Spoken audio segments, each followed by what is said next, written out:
da Canção Nova em um só lugar. Canção Nova Play. Olá! Você já reparou que cada vez mais, nos últimos anos, você encontra alguém ou da família ou algum conhecido que tem uma criança que de repente fica assim, está ainda saindo o diagnóstico, mas parece algo como um espectro autista? Pois é. Isso nós vamos conversar com muita seriedade, como tudo que nós fazemos aqui no Mais Saúde, com a doutora Denise Carreiro, a nossa queridíssima nutricionista funcional, que vai trazer para vocês algumas novidades, como a prática da experiência clínica dela em consultório no tratamento de crianças nesse espectro autista. Denise, olá. Mais uma vez obrigada. Recebê-la, assim, é uma alegria. Gente, vocês não sabem aqui, fica todo mundo borboleteando com a doutora Denise, tipo, ai, doutora, não? Porque ela tem sempre alguma novidade para contar, né, Dê? E sempre muito disponível, doutora Denise dando palestras, né, e fazendo cursos por esse Brasil afora e além Brasil, né, Dê? Pois é, às vezes além Brasil. Exatamente. Denise, o que está acontecendo? Washington Post, 2015, para cada 45 crianças, uma criança para cada 45, o que está acontecendo? E a gente pode pensar que foi uma última, né, epidemiologia que saiu, e aí eles colocam um para cada 45 nascidos para menino, né, um para cada 68 de uma maneira geral, meninos e meninas, e um para 100 e poucos para menina. Menino é sempre mais prevalente, né, mas é assustador. É assustador. Eu estava na agenda que a Márcia está tentando encaixar lá, trigêmeos autistas. Gente, né? Pensa, uma mãe com trigêmeos e os três, porque aí também tem que observar se são trigêmeos que de repente tenham os três, que característica autista, né? Porque o autismo não é mais aquela característica física daquela criança, né? Hoje nós temos assim... Por isso que é chamado transtorno do espectro autista, exatamente, né? Porque você tem vários tipos de situação, onde tem intensidades diferentes, sintomas diferentes, né? Por isso que eles colocam mesmo nesse espectro. Denise, o que está acontecendo? Vamos assim... eu acho que o mais triste, Gisele, é a gente ouvir falar que é genética, né?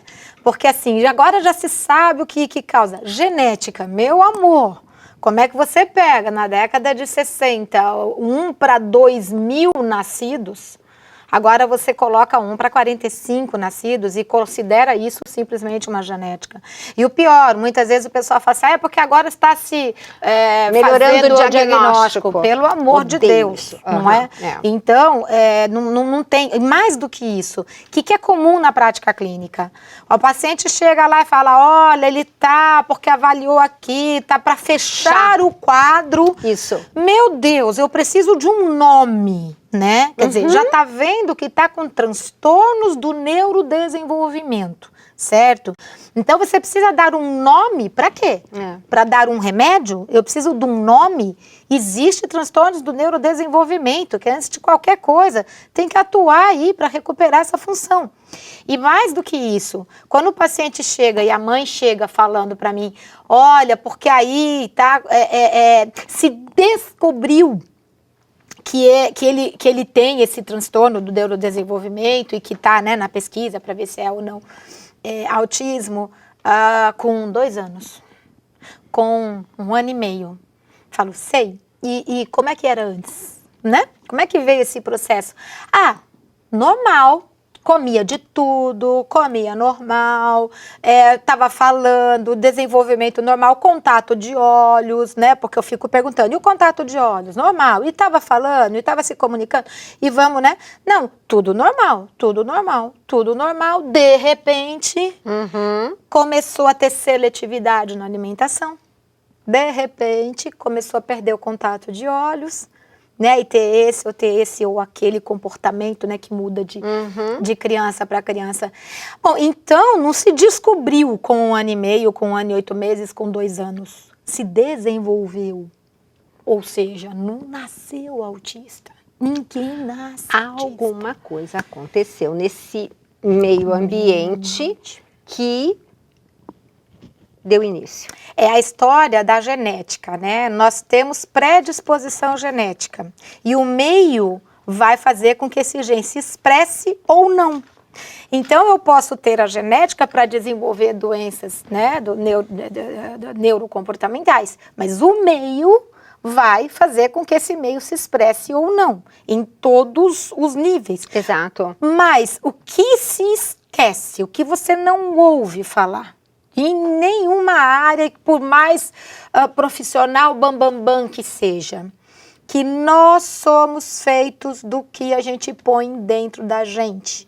A criança está em formação, o sistema nervoso central está em formação. Então você dá um diagnóstico e coloca que aquilo é uma sentença. Aos 2 anos, quando na verdade... Há 1 ano e meio, aos 2 anos, né? Quando está em formação. E se está em formação e está alterado, qual é a matéria-prima que está sendo dada para formar? Qual é a matéria-prima que está sendo dada para fazer funcionar, formar e funcionar, certo? E mais, o que está sendo colocado nesse organismo que está levando a processos inflamatórios? Porque dentre esses estudos que a gente faz, uma das pesquisas que eu vi, uma pesquisa aqui da USP, agora se descobriu que um dos fatores desencadeantes do autismo são processos inflamatórios, são substâncias pró-inflamatórias que vão excitar a célula nervosa e vão alterar, né, formação, ação de neurotransmissores, enfim. Então, está se estudando um anti-inflamatório que age no local. Como se conseguisse, né? Agora, a inflamação surgiu do além, né? Como eu brinco, se instalou. Né? Foi lá, se instalou do além. Da onde vem essa inflamação? Qual é uma das coisas que nós fazemos o dia todo? Nós comemos várias vezes ao dia. Um dos maiores desafios antigênicos e, por consequência, que causa processo inflamatório no organismo, vem da alimentação. Né? E outra coisa que é altamente estudado hoje em dia é a relação da disbiose intestinal, do desequilíbrio da nossa microbiota saudável, aumentando a produção de substâncias chamadas de lipopolissacárides, que são endotoxinas. Essas substâncias, elas dão estímulo nas células do sistema nervoso central para produzir substâncias pró-inflamatórias, né? E essas substâncias pró-inflamatórias agem no sistema nervoso central, excitando célula nervosa e alterando a formação e ação de neurotransmissores. Porque ao mesmo tempo que excita a célula nervosa, inibe o GABA, que é um neurotransmissor que determina todo o processo de, como diz o Dr. Juarez Calegaro, que dá inteligência ao sentimento, não é? Ao sentimento, isso. Então, que faz a gente reagir com a pessoa certa, na hora certa, pelo motivo certo, na intensidade certa. E, ou seja, faz você pensar antes de agir, e não o inverso, que é o pavio curto, né? Agir antes de pensar. Que evita a agitação mental, que melhora foco, que dimensiona problema, que faz a gente conseguir interagir com o meio. Perfeito. Né? Então, a hora que você tem substâncias pró-inflamatórias que excitam o glutamato e inibe o GABA, e a ideia de que a alimentação não tem nada a ver com isso, bom, se a alimentação não tem nada a ver com isso, quem é que tem? E Denise, né? Essa mãe que está nos ouvindo e nos vendo, assim, primeira coisa, o que você diria para ela no sentido de observe o que na alimentação dessa criança? Porque você falou que a criança começa a ser seletiva. Quais são esses alimentos que ela passa a querer mais? O que a gente percebe muito na clínica é o branco. Então, assim, o que elas vão? Elas vão para o leite, o queijo, o pão, o macarrão, mas sem molho. Ah, sem molho? Sem molho. Eles não gostam de coisa viscosinha, né? Não, e nem colorida. Então, é o branco. Agora, o que você tem nesse branco? Glúten e leite. E para variar, leite e glúten. Ou seja, esses alimentos, além de serem proteínas de difícil digestão e de causar aumento de substâncias pró-inflamatórias, fazer ter alteração de neurotransmissor, além disso, eles têm opioides, ou seja, gluteomorfina e caseomorfina. E aí pode dar inicialmente euforia, agitação, prazer, mas depois depressão, letargia, embotamento, isolamento. E para a pessoa se sentir melhor, ela tem que ir atrás dele de novo. Então, você vê a pessoa sempre naquele looping, e você não consegue tirar ela daqueles alimentos. E aí o processo vai evoluindo, porque ao mesmo tempo que eu tenho um processo inflamatório exacerbado e alteração aí, né, de receptores no sistema nervoso central, eu não tenho nutriente para executar a função. Então, eu entro num processo onde eu ataco e não tenho defesa, né?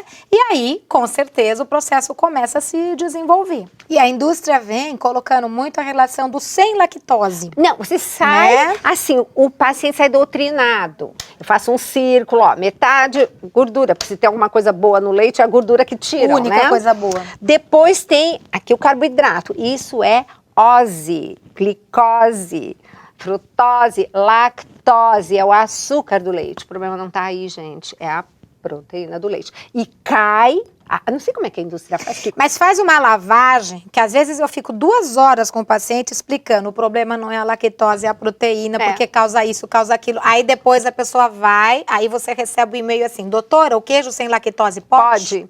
Né? Então, é uma lavagem que é feita na cabeça das pessoas. E isso é um pecado quando você vê no que estão fazendo com a criança. Propaganda, que a mãe fica assim, que o bichinho não sei o que gosta? Ah, banana, a criança, macarrão. E você vê a mãe dando macarrão branco para a criança. Quer dizer, mas não tem problema, porque tem o produto tal, que tem vitamina, mineral e fibra, tem problema, não precisa dar comida, dá isso aqui. Né? Gente, e fica levando, induzindo ao desencadeamento das doenças dessas crianças. E não é de se, assim, espantar que as coisas estão desse jeito. Mas nós estamos indo para o nosso intervalo e quero aproveitar e mandar um beijo lá para Portugal, né? Que os nossos amigos portugueses, irmãos portugueses, se a gente não manda um beijo, depois vem lá, doutora, a senhora não mandou um beijo pra gente, ó. Um beijo enorme, adoro aquele povo, né? E que comida boa, não? Sim. Gente de Deus, tudo funcional, o máximo. Bom, nós vamos para um rápido intervalo e voltamos agora com a doutora Denise nos, assim, contemplando o que fazer com essas crianças que estão nesse borderline, vamos chamar assim, né? Para uma definição de diagnóstico, né? Mas a gente volta já já. Retornando ao programa Mais Saúde com a doutora Denise Carreiro, estamos falando dessa, não sei, como é que a gente poderia até chamar, quase uma epidemia. Né? Acho que a epidemia até tem menos número do que o que está tendo. Sobre esse tema do autismo, que hoje, como a doutora Denise colocou, esse transtorno do espectro do autismo, né? É uma coisa que você, assim, não é que você não ouvia falar pouco. Hoje, em todos os lugares que eu dou aula, todos os lugares que você vai, que você dá palestra, ou são pessoas que têm, ou que conhecem quem tem. É impressionante, assim, você percebe aumentar realmente cada vez mais, né? Denise, eu me preocupo muito com, por exemplo, aquela telespectadora que mora longe, mas olha, às vezes agora o computador leva você a lugares inenarráveis, mas de repente você tem aquela pessoa que está lá longe, mas tem um canal de TV ou uma antena e consegue pegar a Canção Nova. Ela não vai ter condição de realmente ter acesso, tá? A algum médico, alguma nutricionista funcional, etc. O que você poderia orientar essa mãe? Nossa, o pessoal quase nunca ouviu a gente falar nisso, né? Coma comida de verdade, né? Volta para a comida do tempo da vovó. Porque mais do que nunca nesses lugares o pessoal tem muito acesso.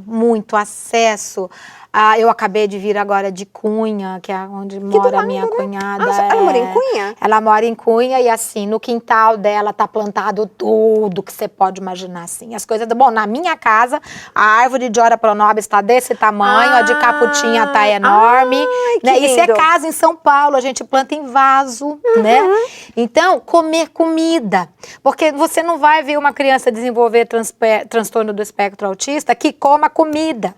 você pode ter certeza, essa criança está sendo entupida de derivado de leite, de aditivo químico, de produto industrializado, tá? É bolachinha recheada, é suco de pacote. Eles chegam no consultório com o pacotinho de bolacha recheada para comer de lanchinho lá enquanto estão na consulta. Mas você não tem um gato? Entendeu?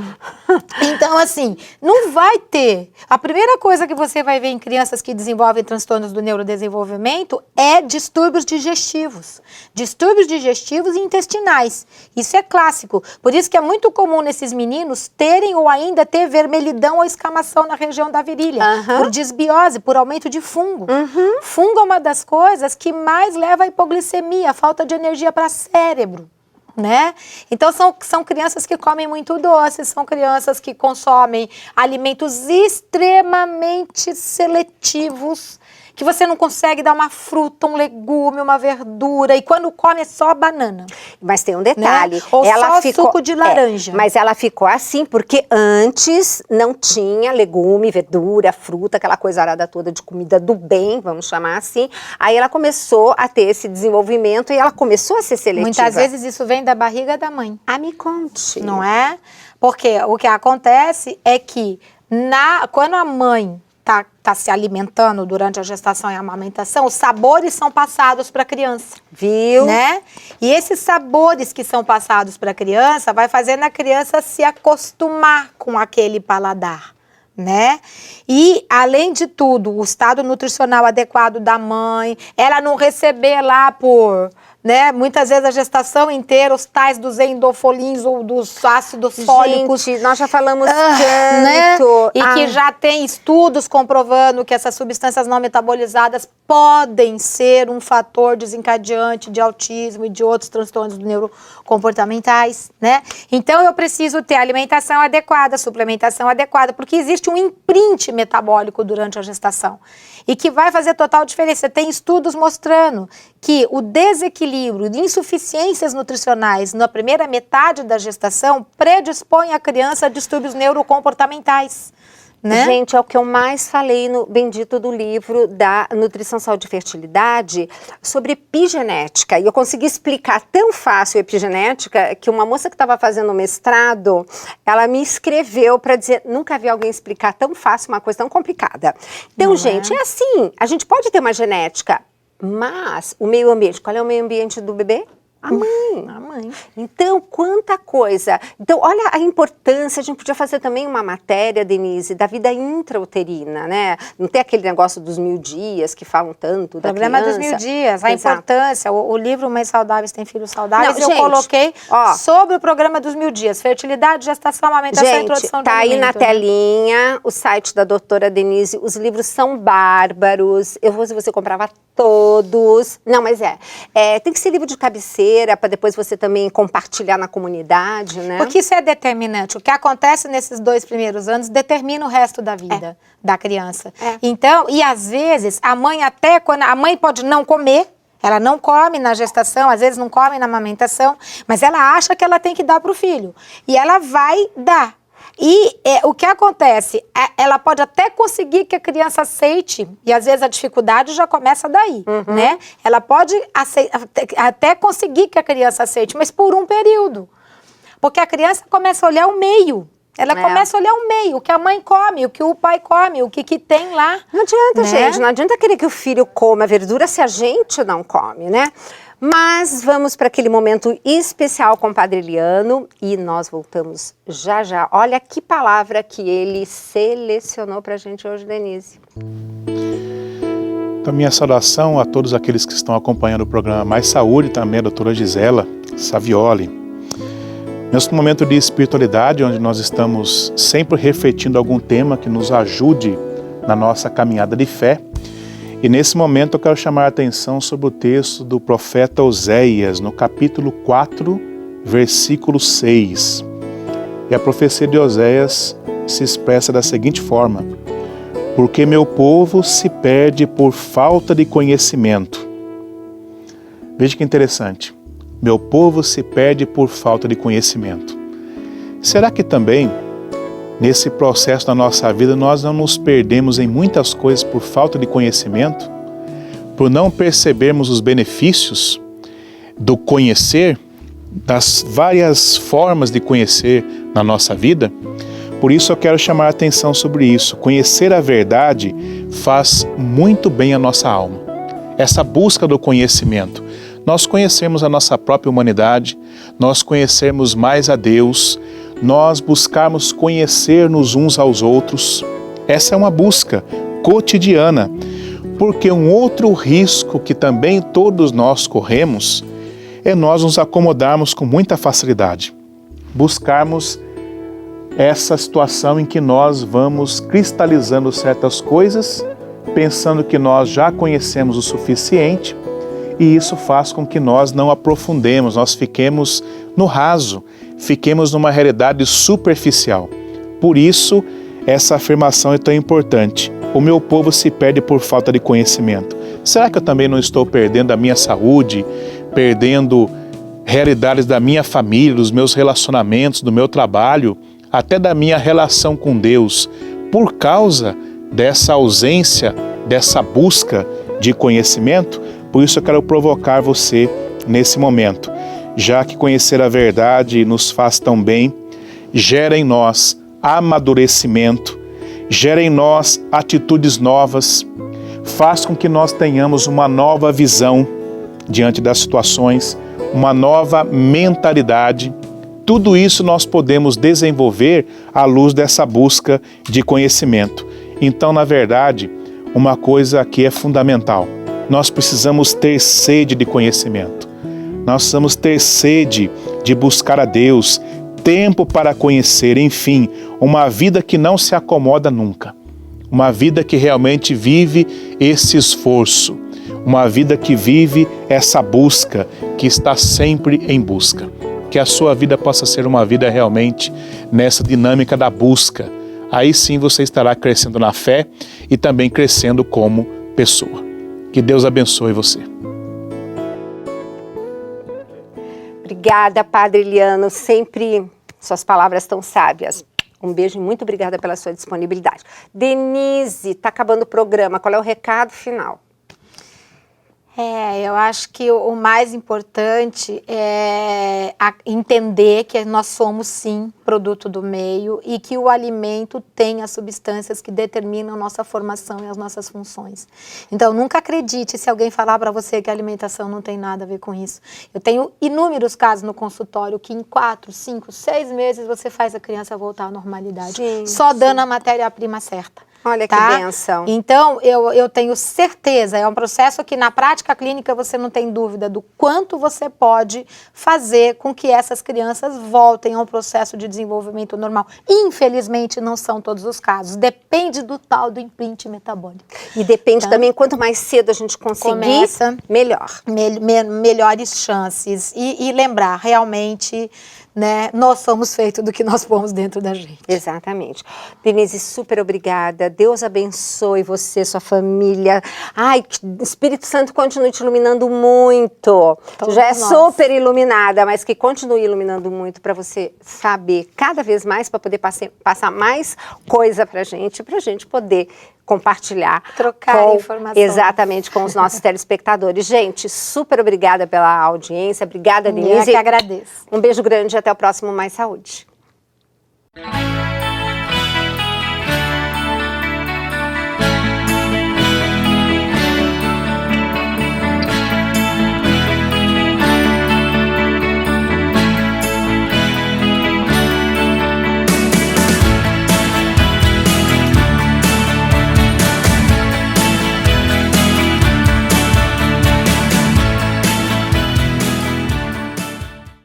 Tudo da Canção Nova em um só lugar. Canção Nova Play.